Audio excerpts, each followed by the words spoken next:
नमस्कार, आप देख रहे हैं मिलेनियम न्यूज़। मिलेनियम न्यूज़ में हम करते हैं खबरों का तथ्यात्मक विश्लेषण।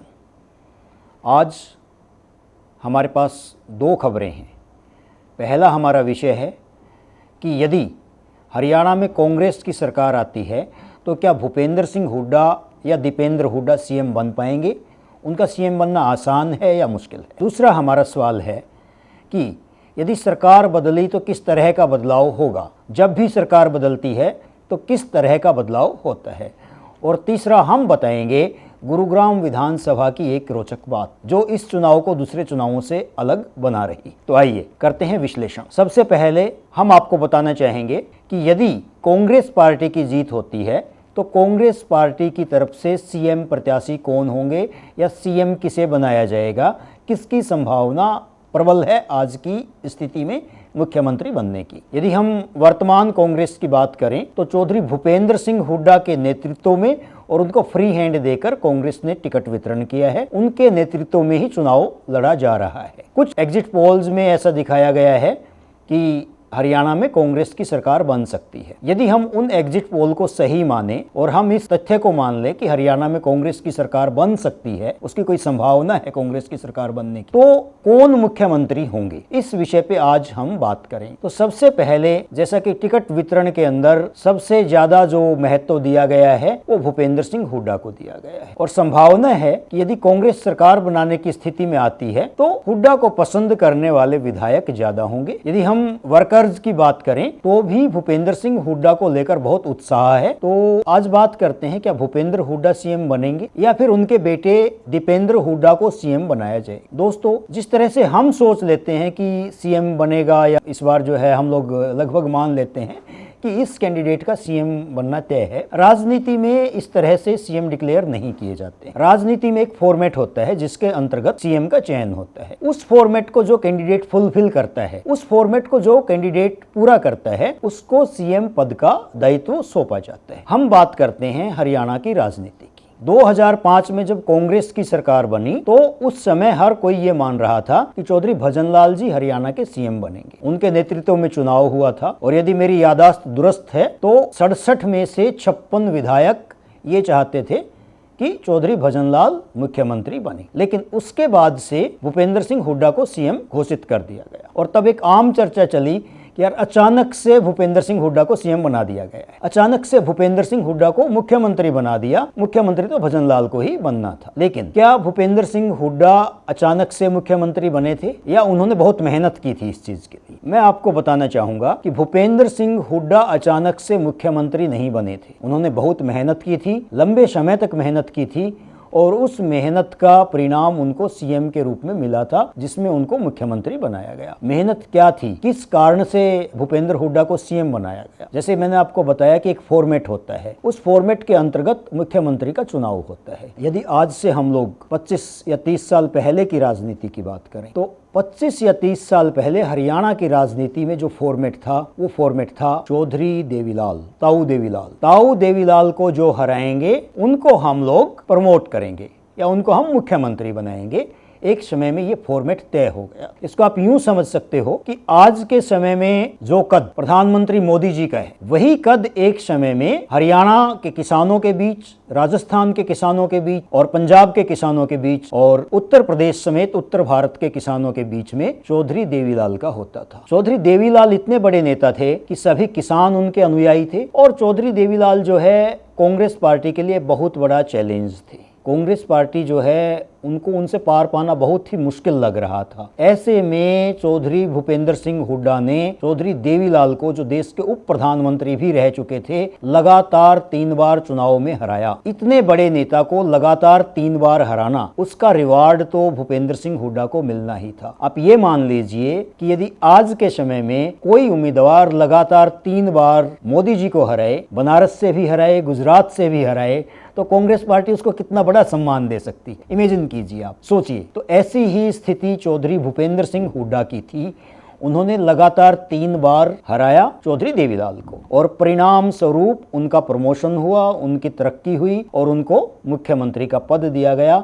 आपने लगातार 3 बार हराया है, तो 3 प्लान तक आप हमारे सीएम रहेंगे या हमारे सीएम के दावेदार रहेंगे, आप घोषित मुख्यमंत्री रहेंगे। इस बार जो है कांग्रेस ने अभी तक अपना सीएम डिक्लेयर नहीं किया है और मैं आपको उसकी वजह बताऊंगा कि क्यों नहीं किया है। लेकिन हम बात कर रहे हैं चौधरी देवीलाल की। चौधरी देवीलाल जी का रुतबा इतना बड़ा था, यदि कोई हरा देता उनको तो वो ये समझता था कि मेरा तो अब प्रमोशन होना निश्चित है। और मैं खुद इस बात का गवाह हूँ।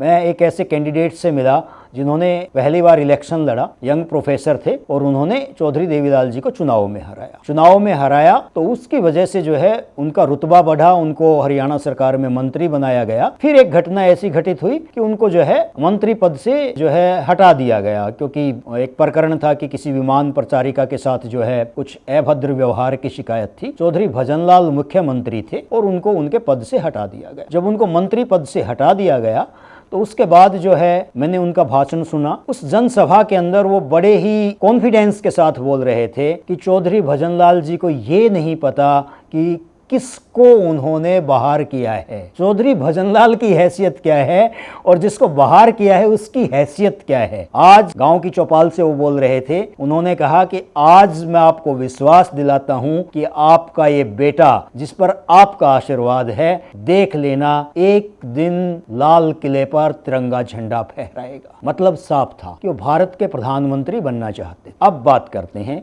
कि उनके इस कॉन्फिडेंस का आधार क्या था। उनके कॉन्फिडेंस का आधार था देवीलाल। चौधरी देवीलाल को घिराई विधानसभा से हराया गया। घिराई विधानसभा इनेलो समर्थित उम्मीदवार जहां से जीतते रहे थे, वहां से चौधरी देवीलाल जो है वो इलेक्शन हार गए थे। हराने वाले थे प्रोफेसर छत्रपाल। देवीलाल की हार के 2 कारण थे। उस समय माहौल देवीलाल के पक्ष में ही था, लेकिन देवीलाल जो है अपनी राजनीतिक व्यस्तताओं के कारण घिराए हलके में रखे गए दौरे उन पे समय पे पहुंच नहीं पाए और उसकी वजह से उनके जो वर्कर थे उनके अंदर हताशा हुई, उनका अपमान भी हुआ कि भाई आप सुबह से स्वागत की तैयारियों में हो, आपके नेता आ ही नहीं रहे हैं। और उन्होंने ये सोच लिया कि घिराए के लोग तो मुझे निश्चित रूप से वोट करेंगे। कहीं ना कहीं उस चीज़ के अंदर जो है वो ओवर कॉन्फिडेंस में आ गए, जिसकी वजह से उनको चुनाव हारना पड़ा। दूसरी तरफ कोई हिम्मत नहीं जुटा पा रहा था चौधरी देवीलाल जी के सामने चुनाव लड़ने की। प्रोफेसर छत्रपाल ने हिम्मत की। वो प्रोफेसर थे, युवा सोच और युवा लोग उनके साथ जुड़े हुए थे। युवाओं का जोश तो आपको पता ही है कितना ताकतवर होता है। लेकिन देवीलाल की नाराजगी, देवीलाल जो है उनके वर्कर्स हताश हुए। कुछ भी इसको मान लीजिए, इसके अंदर ऐसा नहीं था कि देवीलाल जी जो है उनके खिलाफ कोई माहौल था, ऐसी कंडीशन नहीं थी। लेकिन कई बार परिस्थितियां ऐसी बन जाती हैं कि किसी एक कैंडिडेट्स को फेवर मिल जाता है। तो वैसे ही फेवर प्रोफेसर छत्रपाल को मिला। उनसे उम्मीद की जा रही थी कि शिक्षाविद हैं, क्रांतिकारी कदम करेंगे, वो विधायक बने, मंत्री बने। लेकिन उसके बाद जो है वो एक बार और विधायक चुने गए। उस समय भी उनकी जो उपलब्धि थी वो यही थी कि उन्होंने चौधरी देवीलाल को हराया है। लेकिन उनसे जो उम्मीदें थी हरियाणा के लोगों को, जो घिराए विधानसभा के लोगों को उम्मीदें थी कि ये जो है एक शिक्षित व्यक्ति हैं और ये कुछ क्रांतिकारी करने वाले हैं, वैसा कुछ भी नहीं हुआ। और उसका परिणाम ये है कि आज जो है धीरे धीरे प्रोफेसर छत्रपाल की राजनीति कुंद हो गई है और अब जो है उनको बड़ी जो पॉलिटिकल पार्टीज हैं उनसे टिकट भी नहीं मिल पा रहा है। तो मैंने आपको एक उदाहरण दिया कि चौधरी देवीलाल को हराने का कॉन्फिडेंस क्या होता है। जो उनको हरा देता था वो देश के प्रधानमंत्री बनने के ख्वाब देखने लगते थे। ये ताकत थी चौधरी देवीलाल की। और भूपेंद्र सिंह हुड्डा ने तो देवीलाल को 3 बार हराया। तो जब उन्होंने 3 बार हराया तो उन्होंने अपने आप को सिद्ध किया, और अपने आप को सिद्ध किया तो उनको इसका रिवार्ड मिलना तो निश्चित था। लेकिन आज के समय में फॉर्मेट क्या है, जैसे पहले फॉर्मेट था कि जो देवीलाल को हराएगा, लगातार जितनी बार हराएगा उसका उतना ही हम सम्मान करेंगे। चौधरी भजनलाल जी ऐसा नहीं था कि वो जो है लोग उनको चाहते नहीं थे, उनके चहेते बहुत थे, ज्यादातर लोग उनको ही चाहते थे। लेकिन बावजूद कांग्रेस पार्टी अगर ठान ले कि हमें किसी को रिवार्ड देना है तो देती है, बेझिझक देती है और वो कोई परवाह नहीं करती। इस तरह का कांग्रेस पार्टी का नेतृत्व रहा है। और उन्होंने ये सोचते हुए कि भाई हमें हुड्डा जी को नेतृत्व में अब प्रमोशन करना है, किया, इस बात की परवाह नहीं की कि भजनलाल नाराज हो जाएंगे, अलग पार्टी बना लेंगे। उन्होंने बेधड़क डिसीजन लिया। और राजनीतिक रूप से कुछ लोग अगर ये सोचते हैं कि कांग्रेस पार्टी डिसीजन नहीं ले पाती, तो मैं ये कहना चाहूँगा जो डिसीजन कांग्रेस सोच लेती है कि करना है तो वो करते हैं, उससे पीछे नहीं हटते हैं। ऐसी मेरी सोच है। आपकी राय भिन्न हो सकती है, और यदि आपकी राय मेरे से अलग है तो आप कमेंट करके अपनी राय हमें या हमारे दर्शकों को बता सकते हैं। उसके बाद फिर जो है भूपेंद्र सिंह हुड्डा को जब सीएम बना दिया गया तो वो पहली बार सीएम बने, दूसरी बार सीएम बने, और फिर जो है उनके नेतृत्व में तीसरा चुनाव लड़ा गया, तो वो चुनाव जो है वो बुरी तरह से हार गए। 67 सीटों के साथ वो पहली बार मुख्यमंत्री बने थे और जब उन्होंने छोड़ा तो 15 सीटें कांग्रेस पार्टी की थी। उसके बाद बीजेपी का उदय होता है। बीजेपी 10 साल तक जो है सरकार चलाती है और आज के समय में हरियाणा कांग्रेस के बड़े नेता जो हैं वो भूपेंद्र सिंह हुड्डा ही हैं। और इस बार जो टिकट वितरण हुआ है वो इस तरह से हुआ है कि 2005 के चुनावों में जो स्थिति भजन लाल की थी, आज के समय में वही स्थिति भूपेंद्र सिंह हुड्डा की है। और वर्कर ये सोचते हैं कि भूपेंद्र सिंह हुड्डा शायद दोबारा सीएम बनेंगे। अगर भूपेंद्र सिंह हुड्डा नहीं बने तो उनके बेटे दीपेंद्र हुड्डा मुख्यमंत्री बनेंगे। लेकिन 25 साल में क्या हुआ है, अगर हम 2000 से 2024 की या 2025 की बात करते हैं तो विगत 25 वर्षों में क्या हुआ है, इन 25 सालों में देश का फॉर्मेट चेंज हो गया है। कोई भी पॉलिटिकल पार्टीज जब सीएम का चुनाव करती है तो उसके माइंड में कुछ चीज़ें रहती हैं। उसके माइंड में ये चीज़ें रहती हैं कि हम मुख्यमंत्री ऐसे व्यक्ति को बनाएं जो अगले 20 से 25 या 30 वर्ष तक हमारी पार्टी की मजबूती से उस प्रदेश में कमान संभाल सके, पार्टी को मजबूत कर सके और पूरी पार्टी का नेतृत्व कर सके। कुछ उन्होंने फॉर्मेट भी तय किए हैं, मसलन थोड़ा अनुभव होना चाहिए, 2 या 3 विधानसभा चुनाव लगातार जीत चुके हों, यानी एक अगर हम आयु की बात करें तो 45 वर्ष से ऊपर हों और जो है 60 वर्ष से लगभग आप बोल सकते हैं कि नीचे हों। इस तरह की जो है उनकी आयु होनी चाहिए और वो अगले 25 से 30 साल तक पार्टी को संभाल सकें या 20 से 30 साल तक पार्टी को संभाल सकें। इस तरह का जो है विजन लेके पार्टी काम करती हैं। इन 25 वर्षों में क्या हुआ है, इन 25 वर्षों के अंदर फॉर्मेट चेंज हो गया है। पहले हरियाणा की राजनीति में क्या था, पहले हरियाणा की राजनीति में चौधरी देवीलाल एक ऐसे व्यक्ति थे कि जिसने उनको हराया हम उनको रिवार्ड देंगे। लेकिन अभी फॉर्मेट चेंज हो गया। अभी फॉर्मेट चेंज होके क्या हो गया है, अभी फॉर्मेट चेंज होके हो गया है पीडीए, पिछड़े दलित आदिवासी या फिर महिलाएं भी आदिवासी या पिछड़ी या दलित समाज की महिलाएं। सभी पॉलिटिकल पार्टीज इस समय पीडीए के फॉर्मेट पर काम कर रहे हैं। भगवान श्री राम जिन्होंने दलित आदिवासी मां शबरी के झूठे बेर खाए थे, उनसे प्रेरित होकर पार्टियों ने अब सोच लिया है कि हमें पिछड़े दलित और आदिवासी लोगों का सम्मान करना है और उनको आगे बढ़ाना है। अगर हम बात करें उत्तर प्रदेश की तो अखिलेश यादव पीडीए पे काम कर रहे हैं, पिछड़े दलित आदिवासी। कांग्रेस भी इसी फॉर्मेट पे काम कर रही है और बीजेपी भी इसी फॉर्मेट पर काम कर रही है।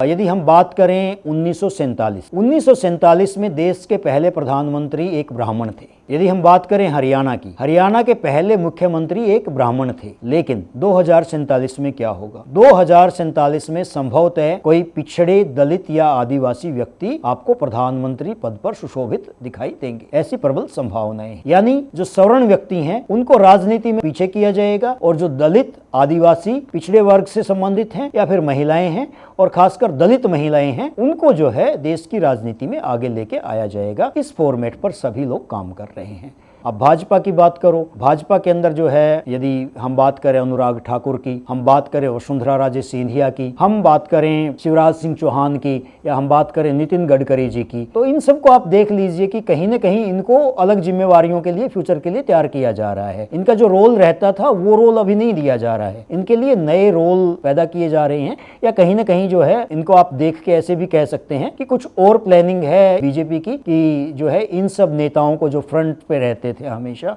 उनको जो है पीछे रखकर बीजेपी कुछ न कुछ प्लान कर रही है। इस सिर्फ बीजेपी नहीं कर रही है, ऐसा हरियाणा में भी हो रहा है। तो भूपेंद्र सिंह जो हुड्डा हैं, उनकी यदि हम आज के समय में आयु की बात करें तो वो 77 वर्ष के हो चुके हैं। सीएम ऐसा चाहिए होता है जो 25 से 30 साल तक या 20 से 30 साल तक, कम से कम 15 से 30 वर्ष तक पार्टी का प्रदेश में नेतृत्व कर सके। उसके बाद यदि हम फॉर्मेट की बात करें तो फॉर्मेट शिफ्ट हो रहा है पिछड़े दलित और आदिवासी समाज में, जबकि भूपेंद्र सिंह हुड्डा जनरल समाज से। तो ऐसे में जिस फॉर्मेट पे कांग्रेस पार्टी काम कर रही है, इस बार इस चुनाव में भूपेंद्र सिंह हुड्डा का सीएम बनना थोड़ा मुश्किल हो सकता है। कुछ लोग ये भी सोचते हैं कि भूपेंद्र सिंह हुड्डा की एज जो है बड़ी है, लेकिन उनके बेटे जो दीपेंद्र हुड्डा हैं वो तो 46 ईयर्स के हैं, 46 वर्ष के हैं और वो लंबे समय तक जो है प्रदेश की सेवा कर सकते हैं और कांग्रेस पार्टी को मजबूत नेतृत्व दे सकते हैं। लेकिन इसमें भी हम वही फॉर्मेट की बात करें तो कास्ट जो फैक्टर है, अगर हरियाणा की बात की जाए तो हरियाणा के अंदर आपको एक एक बार जो है जातिगत समीकरण देखने हों। हरियाणा के जातिगत समीकरण हैं, यहाँ पर 22% जाट हैं, 24% अनुसूचित जाति है, जो सबसे बड़ा प्रतिशत है वो 24% अनुसूचित जाति का है।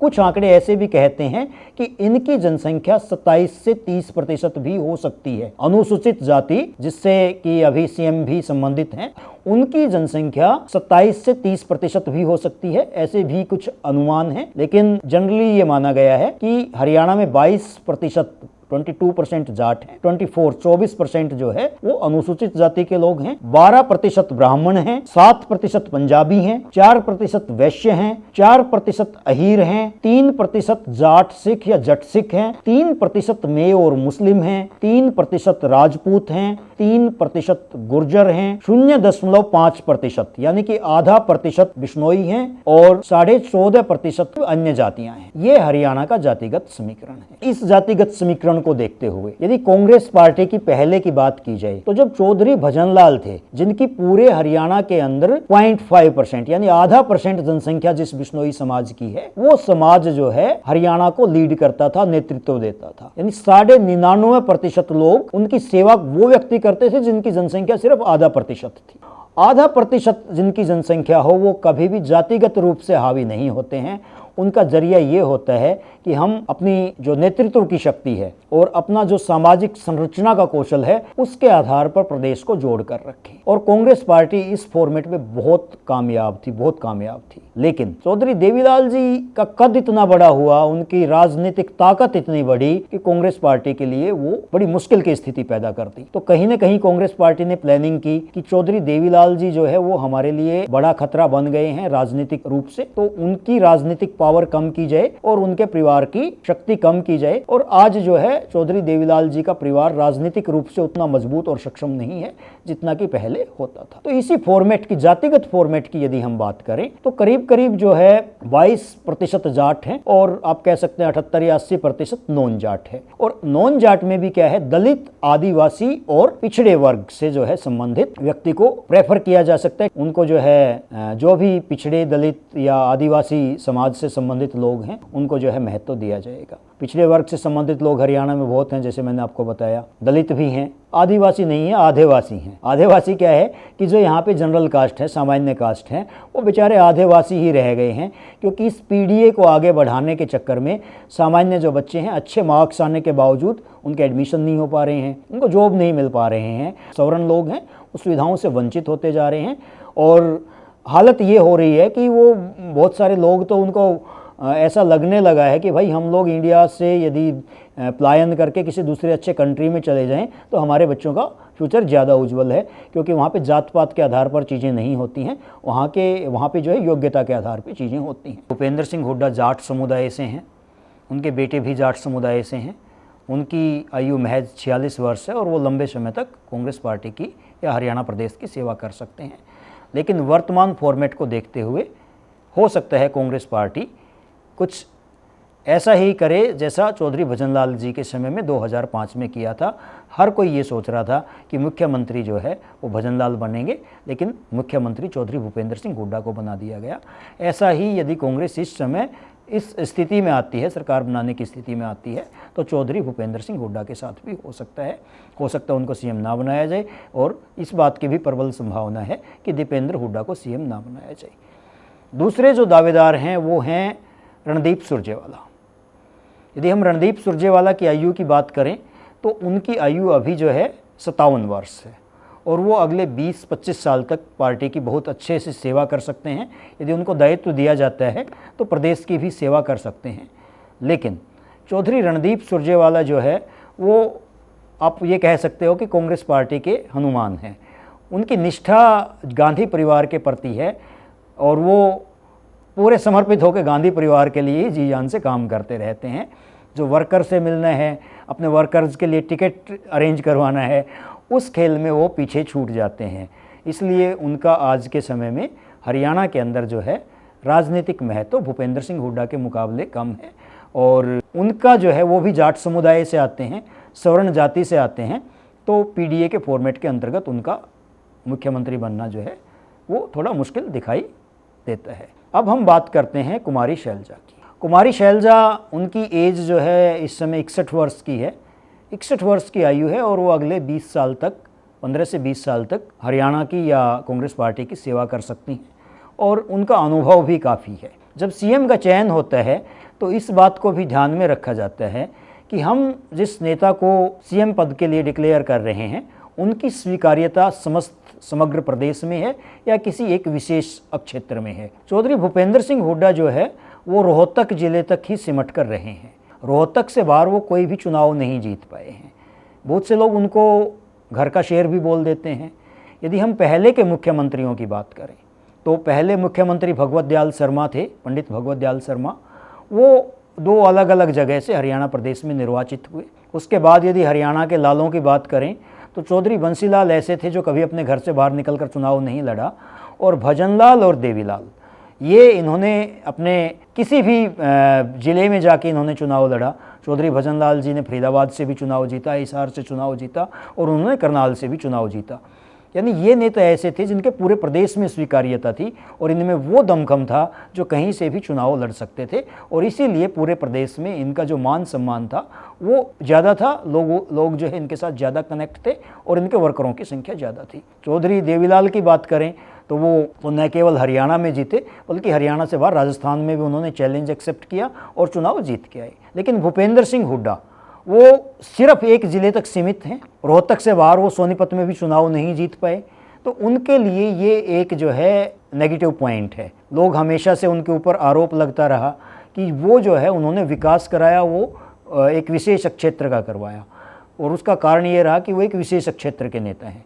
यदि वो पूरे हरियाणा के नेता होते तो समग्र हरियाणा का विकास होता। इस तरह के आरोप लगाते हैं बीजेपी के लोग या दूसरे लोग कि भूपेंद्र सिंह हुड्डा ने पूरे हरियाणा का विकास नहीं किया था। लेकिन यदि हम बात करें चौधरी भजनलाल की, वो पूरे हरियाणा के नेता थे। अगर हम पूर्व मुख्यमंत्री देवीलाल जी की बात करें तो वो हरियाणा और बल्कि जो है राजस्थान, पंजाब, हर जगह उनकी स्वीकार्यता थी। आज के समय में वर्तमान परिस्थितियों में कुमारी शैलजा की यदि हम बात करें तो उन्होंने जो है सिरसा से भी चुनाव जीता है, अम्बाला से भी चुनाव जीता है, हिसार उनका गृह क्षेत्र है। तो यदि प्रदेश के स्तर पर बात की जाए स्वीकार्यता की तो कुमारी शैलजा ने अपनी स्वीकार्यता सिद्ध की है। यदि शिक्षा की अनुभव की बात की जाए तो भूपेंद्र सिंह हुड्डा का 10 वर्ष का प्रशासनिक अनुभव रहा है, मुख्यमंत्री रहे हैं, प्रदेश में उनका अनुभव है। लेकिन कुमारी शैलजा केंद्र में लगातार अपनी सेवाएं देती रही हैं और वो जो है उनके पास एक विजन है, और वो विजन जो है ऐसा है जो हरियाणा की सभी जातियों को साथ लेकर चलने वाला है, और उसके इस विजन का इस बार उनको इनाम मिल सकता है। दलित होना उनके लिए एक और प्लस पॉइंट है, हरियाणा में, पूरे हरियाणा में स्वीकार्यता उनके लिए प्लस पॉइंट है, और महिला होना भी उनके लिए प्लस पॉइंट है। तो आज की स्थितियों को देखते हुए कांग्रेस में यदि सीएम पद की कोई दावेदार हैं तो वो कुमारी शैलजा हैं, और ये भी संभव हो सकता है कि दलित या पिछड़े वर्ग से किसी और उम्मीदवार पे बात की जाए।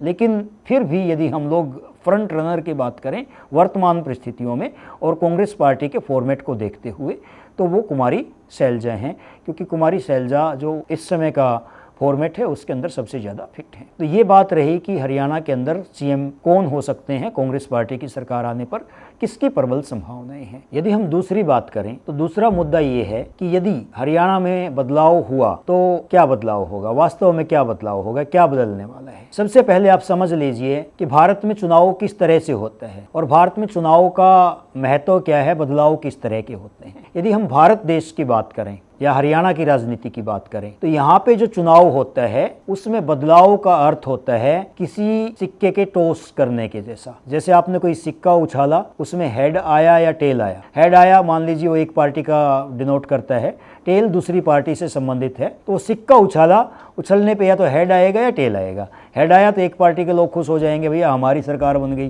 टेल आया तो दूसरी पार्टी के लोग खुश हो जाएंगे, भैया हमारी सरकार बन गई, और लोग कहेंगे कि बदलाव हो गया। लेकिन वास्तव में बदलाव नहीं होता है। क्यों नहीं होता है? क्योंकि सिक्का जिस मेटल से बना वो मेटल वही है, हेड में भी वही है, टेल में भी वही है। तो ये जो बदलाव होते हैं ये भ्रमित कर देने वाले बदलाव होते हैं। वास्तव में न तो सिस्टम बदलता है, न ऑफिसर बदलते हैं, और न ही उन नीतियों को, प्रदेश की नीतियों को बनाने वाले जो दिमाग होते हैं वो भी परिवर्तित नहीं होते हैं। वो वही लोग होते हैं जो पहले से पॉलिसी पॉलिसी मेकिंग का काम करते हैं। सिर्फ स्ट्रक्चर चेंज होता है, चेहरे बदल जाते हैं और हमें लगता है कि बदलाव हो गया है। ये वास्तविक बदलाव नहीं होता है। ये बदलाव सिर्फ चेहरों का बदलाव होता है, ये व्यवस्था का बदलाव नहीं है। आप समझ सकते हैं कि हमारे यहाँ पे बदलाव का अर्थ सिर्फ ये हो गया कि हमने चेहरे बदल दिए। इसके लिए आप जो है पॉलिटिकल पार्टीज के घोषणा पत्र देखिए। कोई भी पॉलिटिकल पार्टी घोषणा पत्र डिक्लेयर करेगी। एक पार्टी मान लो घोषणा पत्र डिक्लेयर कर रही है, हम हरियाणा के अंदर 5 लाख लोगों को रोजगार देंगे। अब 5 लाख लोगों को रोजगार देंगे, कब देंगे कोई तारीख नहीं बताएंगे। कुछ ऐसा ही समझ लो जैसे एक कैंपेन चला था पहले कि मंदिर वहीं बनाएंगे पर तारीख नहीं बताएंगे। ठीक वैसा ही समझ लीजिए आप, ये 5 लाख लोगों को रोजगार मिलेगा, कब मिलेगा कोई तारीख नहीं, कब तक मिल जाएगा कुछ भी नहीं है, बट मिलेगा। यानी इसको लॉलीपॉप कहते हैं। हम SYL का पानी हरियाणा में लेकर आएंगे। कब लेके आओगे भाई, हम तारीख नहीं बताएंगे। हर किसी को, हर बुजुर्ग को 6-6 हज़ार बुढ़ापा पेंशन मिलेगी, महिलाओं को 8500 रुपये मिलेंगे। हो सकता है कि बेरोजगारों के लिए घोषणाएं कर दी जाए कि हर बेरोजगार को 5,000 रुपये महीना बेरोजगारी भत्ता मिलेगा। तो एक परिवार मान लीजिए जिसके अंदर जो है 2 बेटे बहू हैं, बुजुर्ग माता पिता हैं, तो उसको यदि हम देखें तो 6-12 हज़ार जो है बुजुर्ग जो के हैं उनकी पेंशन के 8500 रुपये जो है आप मान लीजिए 17,000 रुपये इनके हो गए हैं, और 10,000 5-5 हज़ार बेरोजगारी भत्ता मिला तो 2 बेटों के, यानी 17, 10, 27 और 12 जो है 39,000, 39,000 तो एक परिवार को मिलेगा। तो इस तरह की एक घोषणा हो गई कि हम जो है इस तरह की सुविधाएं देंगे, लेकिन कब से देंगे कोई डेट नहीं लिखी होगी कि हम इस तारीख से दे देंगे, कोई डेट नहीं लिखी मिलेगी। और ये भी नहीं बताया जाएगा आपको कि जब एक ही परिवार को हम लोग 39 या 40 हज़ार रुपये का बेनिफिट देंगे तो उससे प्रदेश की जो अर्थव्यवस्था है, प्रदेश का जो खजाना है, उसके ऊपर कितना असर पड़ेगा। कोई पार्टी आपको ये नहीं बताने वाली कि भैया आज जब हम प्रदेश को संभालने जा रहे हैं तो हमारे प्रदेश के ऊपर इतना कर्जा है, और जब हम लोग सरकार बनाएंगे तो 1 साल में, 2 साल में या 3 साल में ये सारा कर्जा उतार के प्रदेश को ऋण मुक्त कर देंगे और हमारे प्रदेश को हम लोग एक विकसित राज्य बना देंगे। इस तरह की घोषणाएं नहीं होंगी। जितनी भी घोषणाएं होंगी वो सब क्या होंगी, भविष्य काल की होंगी। हम ऐसा करेंगे, ऐसा करेंगे, ऐसा करेंगे, कोई उसकी तारीख मेंशन नहीं होगी। तो इनको आप जो है इस तरह की घोषणाओं को खोखले वायदे बोल सकते हो। चीज़ें ऐसी होनी चाहिए कि सर्टेन होनी चाहिए कि इस तारीख में ऐसा होगा, इस समय में ऐसा हो जाएगा, और जिस दिन से इस तरह की चीज़ें होंगी उस दिन से राजनीति देश की बदलने लगेगी। ऐसा पहले हुआ है। यदि आप 1996 का चुनाव देखें तो चौधरी बंसीलाल जी ने ये कहा था कि मेरा मुख्यमंत्री बनते ही पहला काम, पहली कलम से हरियाणा में दारू बंद करना होगा, और उन्होंने ऐसा ही किया। मुख्यमंत्री की शपथ लेते ही पहला काम जो उन्होंने किया, पहले कलम से हरियाणा में पूर्ण शराबबंदी लागू कर दी। तो उसके बाद फिर जो है एक जंग छिड़ गई, एक युद्ध हो गया स्वच्छ राजनीति का, अपना कमिटमेंट, अपने वायदों को पूर्ण करने वाली राजनीति का युद्ध हो गया शराबियों के साथ। और दोस्तों, इसको कलयुग का प्रभाव कहो या फिर समाज में नैतिकता का पतन, जीत शराबियों की हुई और चौधरी बंसीलाल जी हार गए।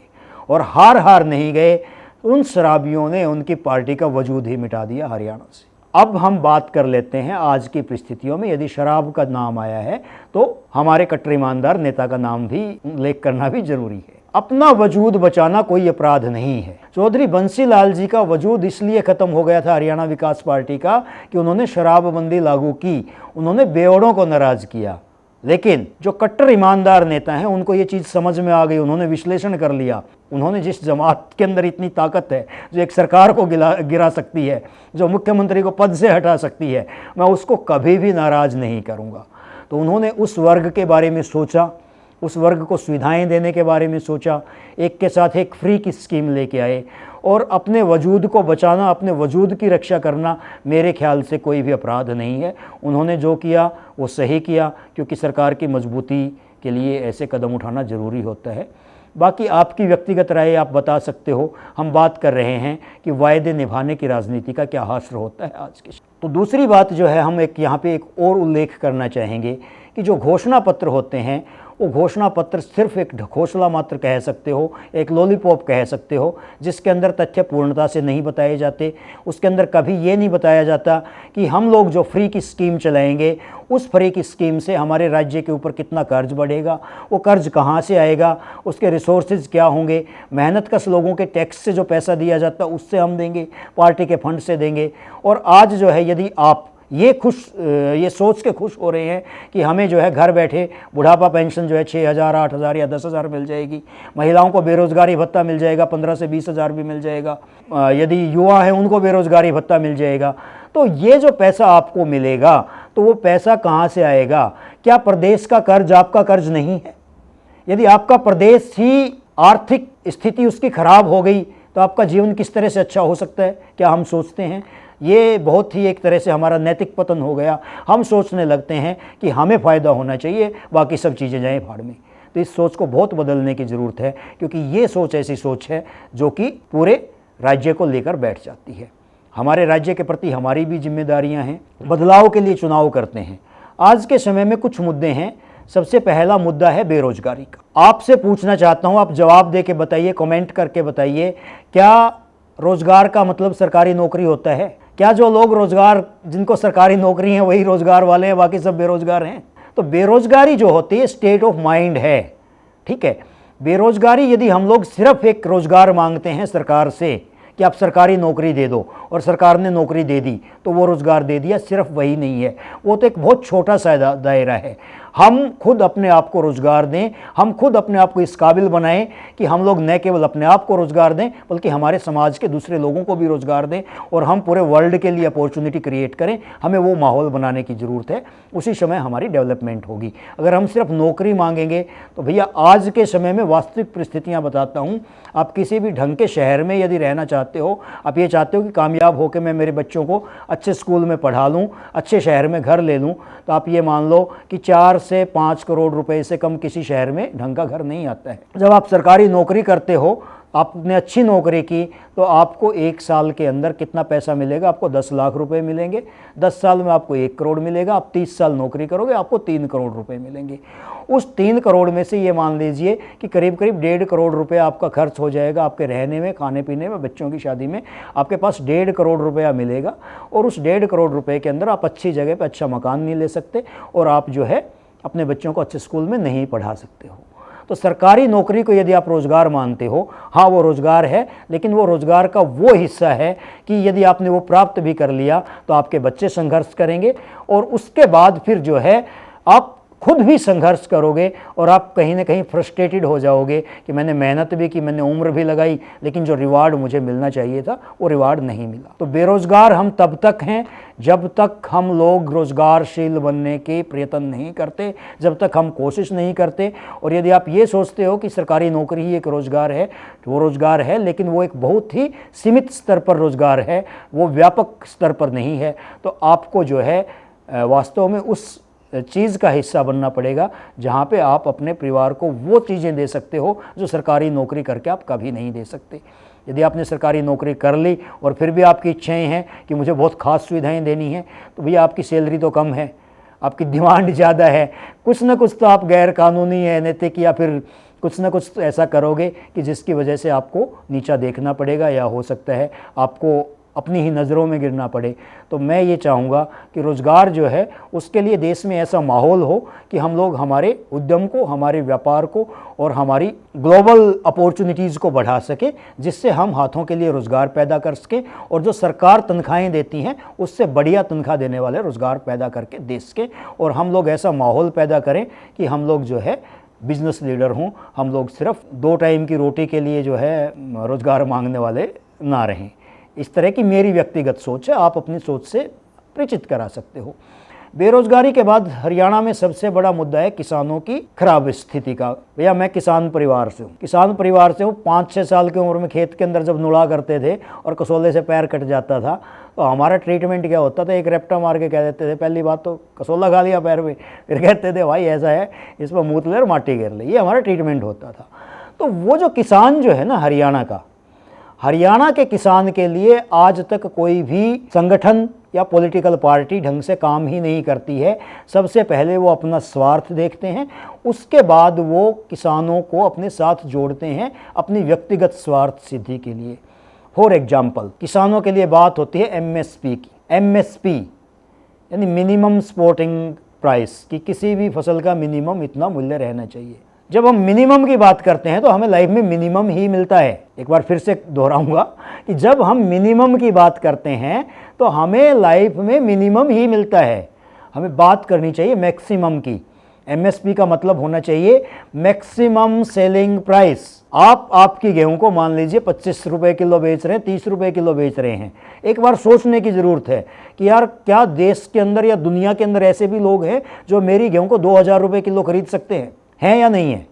और यदि हैं तो मैं उस तक अपनी रीच कैसे करूं, मैं अपनी फसल उस तक कैसे लेके जाऊं? ठीक है, जिस दिन आपने इस तरीके से सोचना शुरू किया, जिस दिन आपने ओपन मार्केट के बारे में सोचना शुरू किया, जिस दिन आप जो है इस गुलामी से बाहर आ गए, इस सिस्टम से बाहर आ गए, जिस समय आप जो है अपना बिजनेस के निर्णय खुद लेने लगेंगे, उस समय जो है आपकी बहुत सारी समस्याओं का समाधान होगा।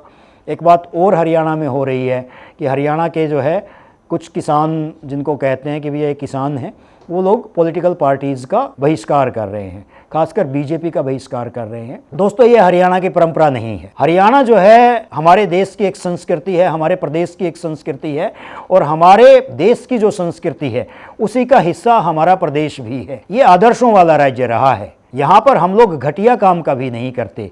राजनीति का काम है, चुनाव का काम है। यदि हमें किसी को दंड देना है, हम किसी से असहमत हैं, तो हम वोट की चोट करेंगे, हम सामाजिक माहौल ख़राब नहीं करेंगे। वो नेता है, नेता भी कैसा है कि वो अपनी पार्टी के लिए काम करता है। और आपको पता है कि आप किसी भी पार्टी से जुड़ते हो तो आज देश के अंदर दो पॉलिटिकल पार्टीज़ हैं, बीजेपी और कांग्रेस। उनके जो मुख्यमंत्री होते हैं वो उनके एजेंडा के अनुरूप काम करते हैं। यदि हम बात करें कि भाई हम जो है हरियाणा के अंदर किसान आंदोलन हुए, तो क्या हरियाणा के अंदर 10 साल में किसान की हालत ख़राब हुई है? इससे पहले के 70 सालों में तो किसान जो है जहाज में चलते थे, उनकी सोने की हवेली होती थी, ऐसा था क्या? नहीं। किसान की हालत इसलिए ख़राब है कि किसान जो है भरोसा करना जानता है और वो गलत आदमियों पे भरोसा करता है, जिनको वो सोचता है कि ये मेरे लीडर हैं, ये मेरे नेता हैं, वो वास्तव में अपने स्वार्थ के लिए उनका यूज कर ले। तो किसान के प्रति मैं कहना चाहूँगा कि आपका जो खेती का काम है उसमें बहुत स्कोप है, बट हमें जो है उन लोगों से बाहर निकलना होगा जो लोग एक तरह से हमारे पुरुषार्थ के ऊपर, हमारे परिश्रम के ऊपर अपना कब्जा जमाए बैठे हुए हैं। उस चंगुल से हमने अपने आप को बाहर निकाल लिया। तो आज के समय में ग्लोबल जब सब चीज़ें कनेक्ट होती जा रही हैं तो अपॉर्चुनिटीज़ की कमी नहीं। मैंने बेरोज़गारी की बात की, मैंने किसानों के मुद्दों की बात की। उससे अलग जो है एक और मुद्दा है देश के अंदर, वो होता है बेसिक फैसिलिटी। बेसिक फैसिलिटी कैसी मिलेंगी? अगर बदलाव हुआ तो कैसा होगा? भैया अभी जो कैंडिडेट डिक्लेयर किए गए हैं, वो चाहे भारतीय जनता पार्टी हो चाहे कांग्रेस पार्टी हो, इतनी डरी हुई हैं दोनों की दोनों पार्टियां कि उन्होंने जो है इलेक्शन की मूवमेंट के लास्ट डेट के ऊपर अपने कैंडिडेट डिक्लेयर किए हैं ताकि भगदड़ से बच सकें, नुकसान से बच सकें। जो डरी हुई पार्टियां होती हैं वो कभी आपको अच्छा नेतृत्व नहीं दे सकती। जो डरे हुए लोग होते हैं वो आपके प्रदेश के लिए कुछ नहीं कर पाएंगे। कैंडिडेट को ही नहीं पता मेरे को टिकट कहाँ से मिलेगा, मिलेगा भी नहीं मिलेगा। तो हमें जो है इन चीज़ों का विरोध करना चाहिए और हमें सामाजिक रूप से सब खाप पंचायतों को इकट्ठा होकर ऐसी व्यवस्था करनी चाहिए कि भैया हमें 6 महीने पहले अपने अपने कैंडिडेट दे दो। बीजेपी आप भी अपने कैंडिडेट दे दो, कांग्रेस आप भी दे दो, जो निर्दलीय है आप भी दे दो, और उन 6 महीने के अंदर उनकी परफॉर्मेंस पर नज़र रखें और फिर हम सब, हमारा भाईचारा इकट्ठा होकर हमारी खाप पंचायतें ये डिसाइड करें कि भाई ये 6 महीने तक ये दावेदार थे, इनमें से इन लोगों ने काम अच्छे किए हैं और काम के आधार पे इस कैंडिडेट ने अच्छा काम किया है तो हमें इनके साथ जाना चाहिए। तो इस तरह का यदि हम माहौल करेंगे तो फिर जो है अच्छा काम होगा। और जो आज के समय में पार्टी किसी को भी कैंडिडेट डिक्लेयर कर लेती है, हम उसके पीछे लगते हैं, वो चाहे हमारे हलके का हो चाहे ना हो, उसको हमारी समस्याओं से कोई लेना देना हो चाहे ना हो, हम झंडा उठाया उसने और उसके पीछे लग लिए, तो ये हमारी गलती है। इसको हमें दुरुस्त करना पड़ेगा, हमें सुधार करना पड़ेगा। लोकतंत्र के पर्व में हमें सबका सम्मान करना पड़ेगा। हम वोट उसको देंगे जिसको हमारा दिल चाहेगा, जो हमारी समस्याओं का समाधान कर सकता है, लेकिन हम सामाजिक बहिष्कार किसी का भी नहीं करेंगे। एक और बात हम करते हैं महंगाई की। यदि कमाई बढ़ेगी तो महंगाई भी बढ़ेगी, और महंगाई बढ़ेगी इसके लिए हमें अपने आप को मेंटली प्रिपेयर रखना है, मानसिक रूप से तैयार रखना है। आने वाले समय में महंगाई बढ़ेगी, इसके लिए हमें हमारे जो इनकम के सोर्सेज हैं, जो हमारे आय के स्रोत हैं, वो बढ़ाने पड़ेंगे। और यदि हम ये सोचते हैं कि हम हमारे आय के स्रोत ना बढ़ाएं, महंगाई कम हो जाएगी, तो वो हमारी गलत सोच है, उसका हमें दुष्परिणाम भुगतना पड़ सकता है। एक चीज़ और है जिसके बारे में मैं आज बात करना चाहूँगा, वो है पेंशन स्कीम। गवर्नमेंट एम्प्लॉई जो है उनको आजकल पेंशन नहीं दी जाती और वो खासे नाराज़ होते हैं। भैया पेंशन के बारे में मैं आपको बताऊँ, ये जो महंगाई है, ये जो पेंशन है, ये जो मुद्दा है, ये हमारी इकोनॉमिकल मैनेजमेंट का पार्ट है। हम हमारा आर्थिक प्रबंधन किस तरह से करते हैं।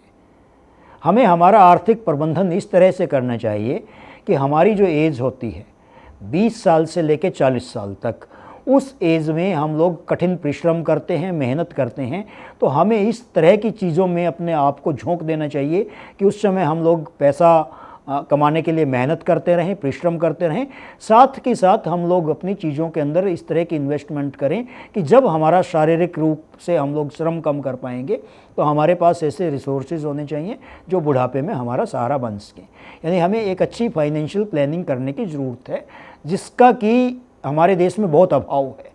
यदि हम हमारी फाइनेंशियल प्लानिंग कर लेंगे तो हमारी बेरोज़गारी, महंगाई और बुढ़ापे में क्या होगा, इन सब समस्याओं का हमें सलूशन मिल सकता है। ये मेरी निजी राय है और मैं आपको भी जागृत करना चाहता हूँ कि आप सिर्फ सरकार से उम्मीद मत करो कि सरकार जो है वो आएगी और आपकी समस्याओं का समाधान कर ले। हमें हमारी समस्याओं का समाधान खुद ही करना होगा। इससे अलग जो मैं बात करूँगा वो करूँगा हमारी बेसिक फैसिलिटी की। हमारी सड़कें, बिजली, पानी, सीवरेज, ये जो चीज़ें हैं, इसके लिए हमें सरकार के ऊपर दबाव बनाना चाहिए। सभी को इकट्ठा होकर दबाव बनाना चाहिए कि भैया आप हमारी सुविधाएं दुरुस्त करो। इस तरह की सुविधाएं हमारे देश में होनी चाहिए। हमारे पास अच्छी सड़कें हों, अच्छे हॉस्पिटल्स हों, इक्वल एजुकेशंस देने वाले अच्छे स्कूल हों और फॉरेन इन्वेस्टमेंट को अट्रैक्ट करने वाली बहुत सारी अपॉर्चुनिटीज़ हों। इस चीज़ का हमें देश पे दबाव बनाना चाहिए। अगर हम इसी तरह का दबाव बनाएंगे सरकार के ऊपर तो सरकारें काम करेंगी, नहीं तो सरकारें डिवाइड एंड रूल करेंगी। हमें बांटती रहेंगी, हम लोग बढ़ते रहेंगे। परिणाम वही होगा बदलाव का कि जिस तरह से हम सिक्का उछालते हैं तो हेड आता है या टेल आता है। हेड जब होता है जिसकी फेवर में आता है वो खुश हो जाते हैं, और जब टेल आता है तो दूसरे लोग खुश हो जाते हैं, भैया चेंज हुआ है। लेकिन सिक्का वही है भैया, सिक्का वही है, कुछ नहीं बदला है। तो जो कुर्सी है वो कुर्सी का स्ट्रक्चर, उस कुर्सी को चलाने वाली मशीनरी, उसका सिस्टम वही सब पुराने ढर्रे का है, उसमें कोई बदलाव नहीं होता। और वो यदि हम चाहते हैं कि आमूल चूल परिवर्तन हो तो उसके लिए नई व्यवस्था लागू करनी होगी। वो कर सकते हैं आप और हम देश के वो लोग जो अपने पुरुषार्थ से इस देश को सींचते हैं। हम देश के वो लोग जो अपनी मेधा से उज्जवल और सशक्त भारत का सपना देखते हैं। हम देश के वो लोग जो भारत को उस मुकाम पे लेके जाना चाहते हैं जहां भारत पूरे विश्व का नेतृत्व करे और विश्व गुरु बने। हम सबको एक साथ आना होगा, परिवर्तन करना होगा। तो दोस्तों ये था कि यदि बदलाव होता है तो बदलाव किस तरह का होता है। इससे अलग एक बात और है कि हम गुरुग्राम से हैं और यहाँ पे राजनीतिक माहौल क्या है। गुरुग्राम में बड़ा ही रोचक राजनीतिक माहौल हो गया है। पहली बार ऐसा हो रहा है जहाँ पे राजनीतिक द्वेष नहीं है, जहाँ पे अभद्र भाषाओं का प्रयोग नहीं हो रहा है। जब हम जा रहे हैं लोगों से मिलने के लिए और पूछते हैं गुरुगांव में कौन जीत रहा है, गुरुग्राम में किसका माहौल है, तो सब लोग बड़े ही आनंद के साथ बोलते हैं जय श्री श्याम, जय श्री श्याम। इस बार जो होगा सब श्याम बाबा की कृपा से होगा। तो बड़ा ही भक्तिमय माहौल हो गया है और हम इस चीज़ का आनंद भी ले रहे हैं। हमें अच्छा भी लग रहा है कि कितना अच्छी चीज़ है कि जय श्री श्याम के नारे लगाए जा रहे हैं। थैंक यू, आप लगातार हमारे साथ बने रहिए। और मैं चाहूँगा कि यदि आपके माइंड में कोई भी क्रिएटिव आइडिया है, यदि आपके अंदर कोई भी जिज्ञासा है, तो उसको आप जो है कमेंट करके हमें बताइए।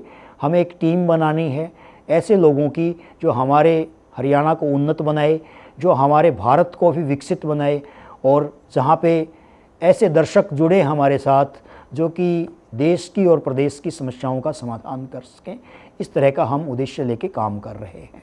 यदि आपने अभी तक हमारे चैनल को सब्सक्राइब नहीं किया है तो आप हमारे चैनल को सब्सक्राइब कीजिए, इसको लाइक कीजिए, और यदि आपको हमारा कंटेंट पसंद आ रहा है तो अपने ज़्यादा से ज़्यादा दोस्तों के साथ इस वीडियो को शेयर कीजिए। थैंक यू, धन्यवाद।